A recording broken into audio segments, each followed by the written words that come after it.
So the warm-up question for today is regarding the pendulum that you see up on the screen. Really not this one, but what it might look like in the real world if we had a pendulum in this room is really more what I'm asking. But it says, will the pendulum continue to swing forever? Why or why not? So not this one on my screen, but a real one. If we had a pendulum set up in here, would it go forever?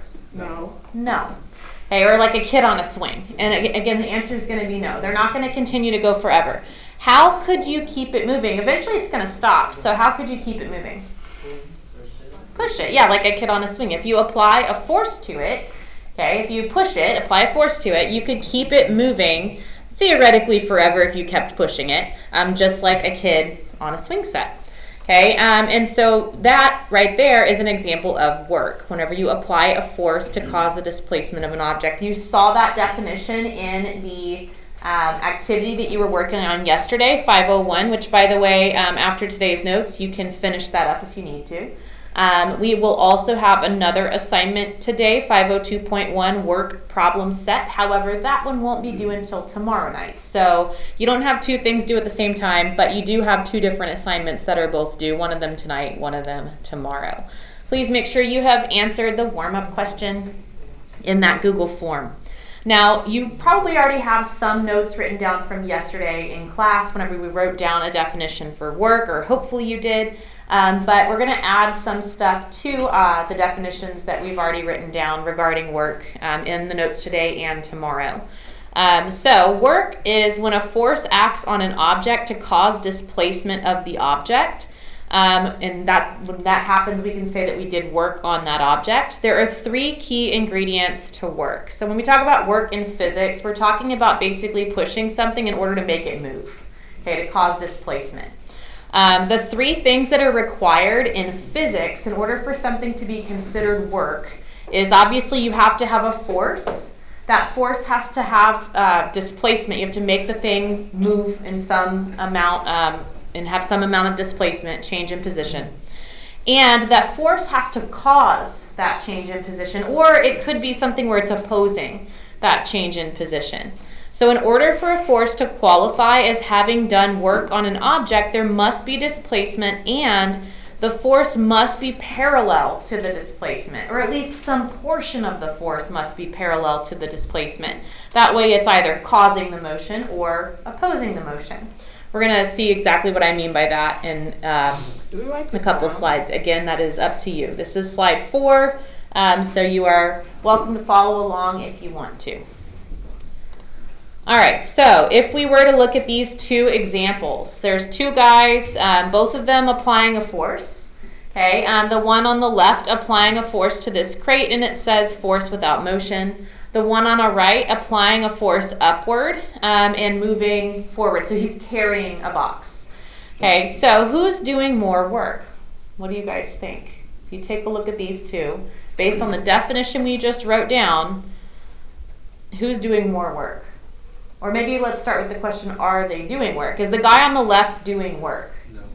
No. Why not? There's no displacement. No displacement, right? So if you push something, but it doesn't move, if I go and I push the wall, I'm not going to move the wall. Okay, if I push against the wall, I might get tired, but it won't count as work in terms of the physics definition because although I applied a force, there's no displacement. So the first guy on the left is not doing any work. What about the guy on the right? Is he doing work? Because he does have a force and he is moving, but he's not doing work. And the reason he's not doing work is because it said that the force has to cause the displacement. If I were to get out of my chair right now and push it or maybe pull it across the floor, my force is causing the displacement of my chair because I'm pushing it in a direction that's parallel. If you carry something, and it's in the picture, if you carry something, even if I'm just holding this notepad, my force is upward. If I walk, my motion is this way. They're perpendicular to each other. My force is not causing the displacement of this. And that's true anytime you carry something. Okay, so both of these are not going to be considered work. So who's doing more? It's kind of a trick question. Neither of them is doing any. So neither of them is doing more work than the other because both of them are doing zero work. Okay, so again, it's important that you understand what work is and what it isn't. Okay, and in this case, neither of these people is doing any work. Okay, so again, if you need to add something to your notes to help you remember that, again, these are the 2 bullet points that you might want to add. I have a slightly different wording up here now. But work you can also define as a measure of energy transfer that occurs when an object is moved over a distance by an external force applied parallel to the direction of displacement.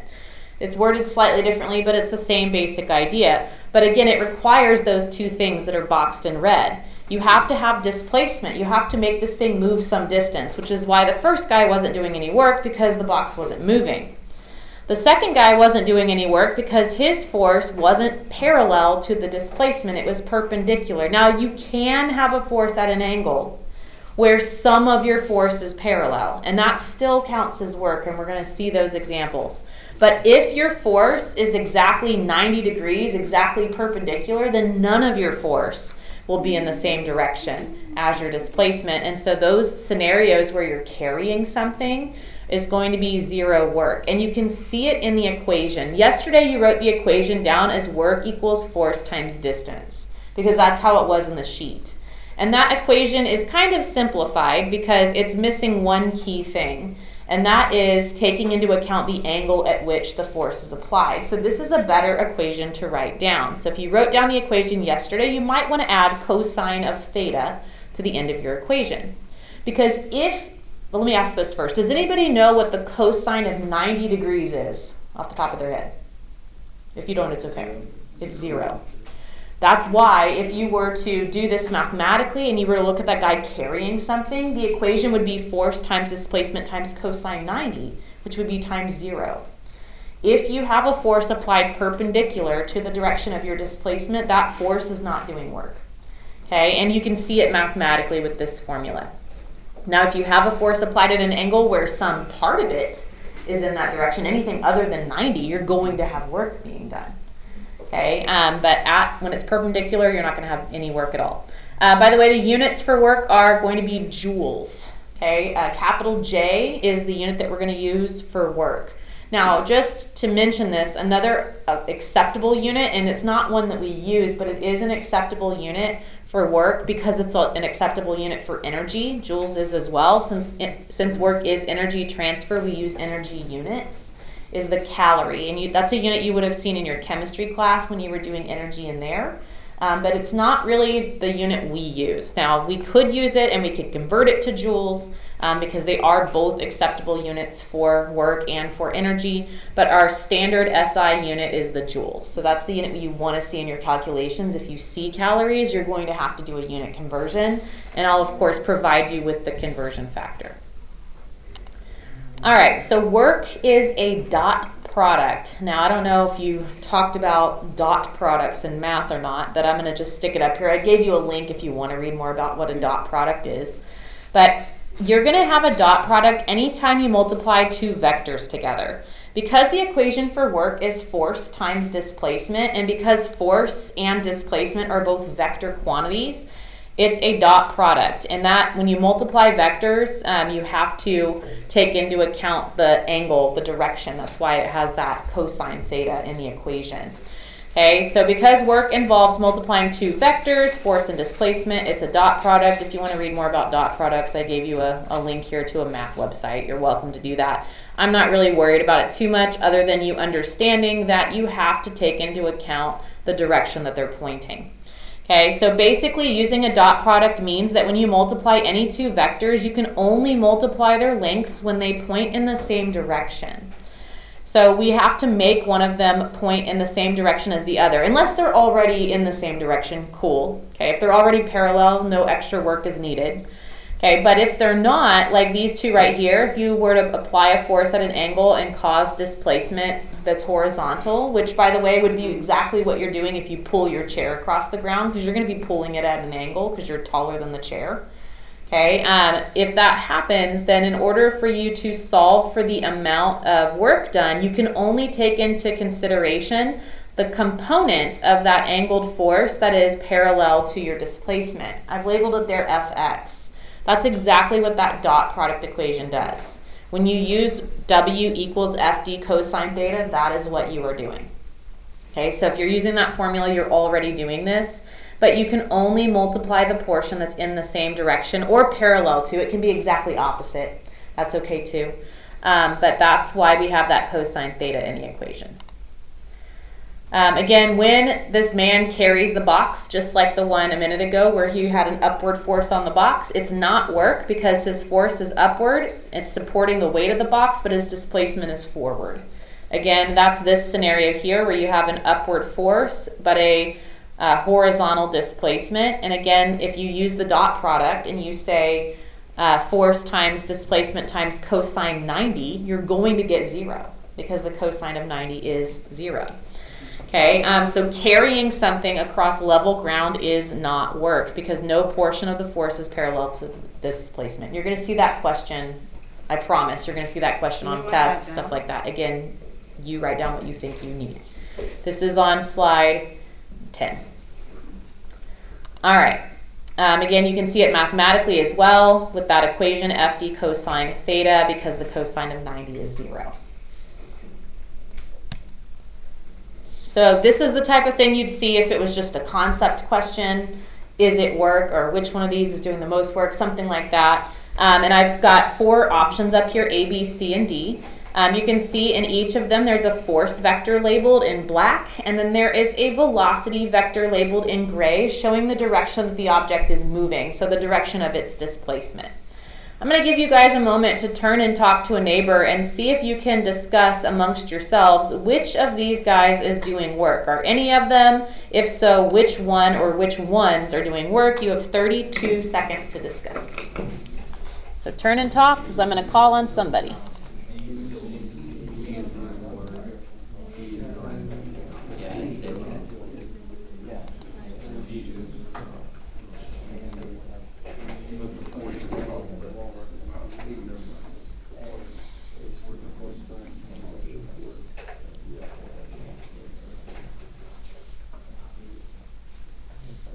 All right, sounds like y'all already got this one figured out, which is good because there's your timer.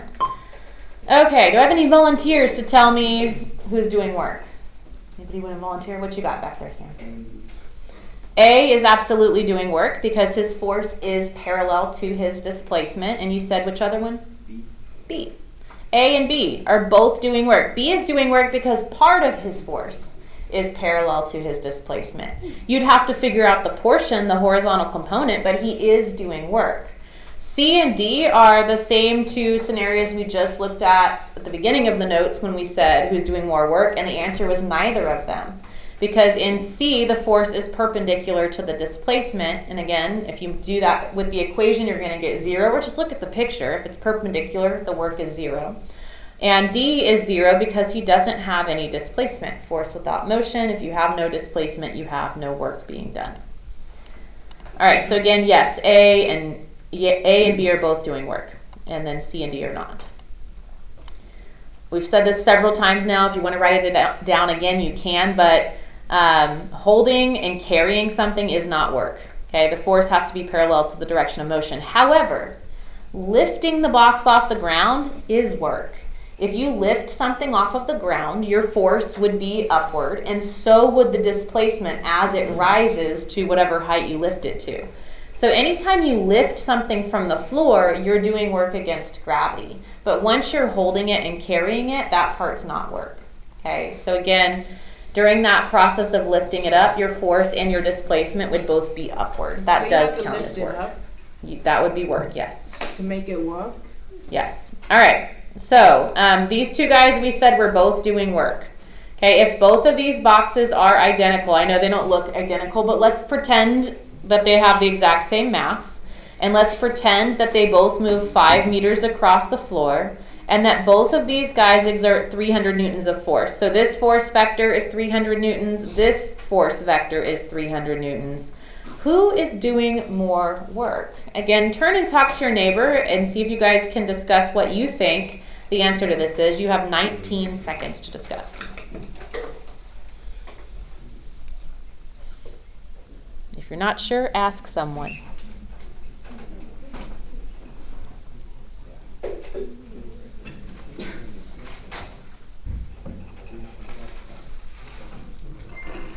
All right. Evan, do you have a guess? Yeah. What do you think? I think they're doing the same amount of work. Okay, so Evan says he thinks they're doing the same amount of work because, I'm assuming because they both have the same force and displacement. Does anybody have a different answer? Anybody think they're not doing the same amount of work? What do you think? I don't think they are, because the force is moving in the same direction as the vector. Okay, so we have a vote for they're not the same because this one and this one are not in the same direction. So this force is in the same direction as the displacement, but this force is at an angle. Think back to the equation. FD cosine theta. If theta is different, do you think you might get a different work value? Yeah. Okay, yeah, they do have the same amount of applied force, but only part of this guy's force is parallel. Okay, so because only part of it's parallel, only part of it is doing work. So the guy at the top would actually be doing more work. Even though they're using the same amount of force, the guy at the top, all of his force is being used to do work. The guy at the bottom, only part of his force is being used to do work. Only part of his force is parallel to the displacement. And you can even go back to the equation. Because if you have force times displacement times cosine theta, my theta here, if they're parallel, is 0. Anybody know what the cosine of 0 is? Off the top of their head? 1. All of it's doing work because you're just multiplying by 1. But down there, whenever you have cosine of 30, that's not 1. Okay, that's some decimal less than 1. So only part of it is. Again, you can see it mathematically, or you can just think about it conceptually. But these are all of his forces causing the displacement, and this one only part of it. You'd have to figure out what this green component is. That's the only part that's doing work. Not all 300, but that one part of the right triangle. So you're going to have to use some trigonometry in this unit. We've done it before with forces. We're going to be doing it again. But again, more force is going to mean more work if everything else is the same. And then when I say more force, I don't mean the total. I mean the amount that is parallel. Okay? And since the guy at the top has more force that's parallel than the guy at the bottom, he's going to be doing more work than the guy at the bottom. And we can look at it mathematically. Okay, the guy at the top, his force is 300 newtons. He moves at 5 meters. 300 times 5 is 1,500 joules. Okay, that's how you would solve it. The guy at the bottom, it's the same idea, except only this green vector does work. So it's not all 300. Okay, it's 300 times cosine 30, whatever that is. 300 times cosine 30 is going to go into your equation. Again, this one is technically FD times cosine 0. So it's times 1. If you want to write it in there, you can. But you don't really need to write it in there unless it's at an angle.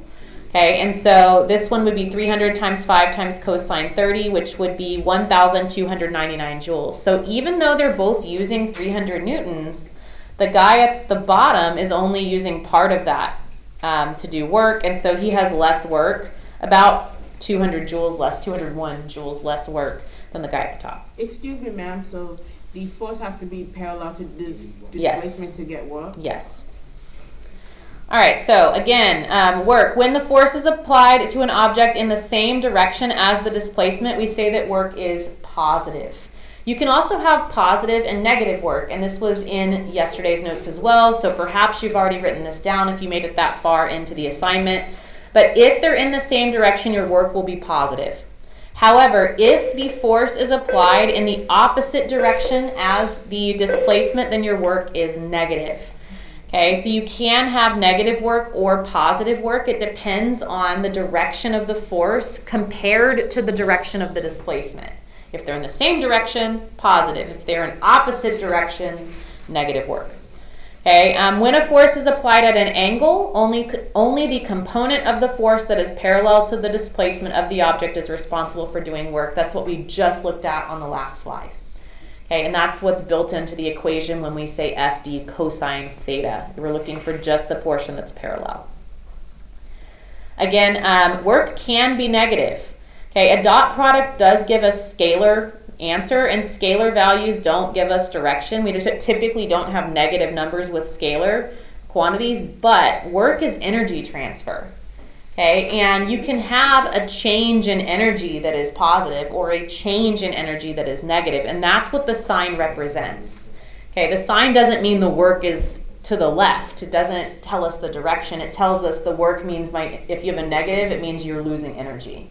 If you have a positive, it means you're gaining energy. And so the sign will tell you whether energy is being added or removed from the system. So your work will be positive when the applied force is in the same direction as the motion, because that's going to make the object gain energy. If you apply a force in the same direction something's moving, you make it speed up. On the other hand, your work will be negative if your force is opposite the direction of motion. Friction's a great example. If you have an object moving to the left, friction will apply a force to the right. It will do work on the object and it will slow it down. Anytime your force is in the opposite direction as your displacement, your object's going to slow down. That's going to remove energy from the system, and that's why you get a negative value. It doesn't mean that the work has direction. It doesn't. But it does mean that you have an energy change that is negative. Okay, so again, you can have positive work, you can have negative work. You can write down whatever part of this you think might be helpful to you, but it has to do with energy transfer. So if you're adding energy to the system, it's positive. If you're removing it, it's negative, and it has to do with the direction of the force and the displacement. Same direction, positive. Opposite directions, negative. All right, so here's some examples. In pulling a box of books along a rough floor at constant velocity, I do positive work on the box. So if you were to pull a box across the floor, your work would be positive, because you're putting energy into the system, you're making the box move, and because your force would be in the same direction as the displacement. You're pulling, doesn't say, let's say you're pulling to the right and the box moves to the right. Okay, they're in the same direction, that's positive work. On the other hand, force of friction would oppose the displacement. It always does, that's what friction does, it opposes motion. And so if I was pulling it to the right and friction was to the left, friction would be doing negative work on the box. Because the force and the displacement, when I examine the force of friction, it would be in the opposite direction as the displacement. Okay, so it is possible to have more than one force doing work if there's more than one force present. And so if you have more than one force, you're going to have to figure out your net force, just like we did in our forces unit. And if you have a net force, you're also going to have net work. Because here's an example right here where I'm doing positive work, but friction's doing negative work. So I'm also going to have a total amount of work based on the total amount of force applied to the box. The net work is the total of my positive work and negative work. In this case, my positive work and friction's negative work. If you have constant velocity, your net force is 0. And if you have a net force of 0, guess what? Your net work will also be 0, because your works are going to cancel each other out. Because the energy of the box is not going to change. If you have constant velocity, that's not a change in energy. And if there's no change in energy, there's no work, no net work being done. I'm still doing work, but it's getting canceled out by the friction. Okay, so again, net work is the sum total of of the works being done on that object. You can have more than one thing doing work. You can do work, friction can do work, or maybe it's tug of war. You're doing work against another person. Okay, same idea. But again, if you have a net force of 0, your net work will also be 0. All right, here's a couple more examples if you want to write any down to refer back to. This one says, when a ball is dropped from rest at a height of 3 meters, describe the work done on the ball. Let's start with gravity. Okay, would gravity cause the ball to gain energy or lose energy? Or you can think of this, is the direction of the force of gravity in the same direction as the displacement of the ball? What do we think? The ball's going to fall which way? Down. What direction is the force of gravity? Down. So if they're both down, is the work positive, negative, or 0? Positive, because they're in the same direction. Or think of it like this, when I drop it, what's the ball going to do? Fall. It's going to speed up, right? It's going to gain energy. If you speed up, you're gaining energy. Okay, and so you're going to have, for gravity, you're going to have positive work being done because it's going to cause a positive change in energy. You can think of it that way. Or because the force and displacement are in the same direction. Either way, you'll get to the same answer, positive work. Air resistance, on the other hand, if you have a ball that's falling down, air resistance is like friction.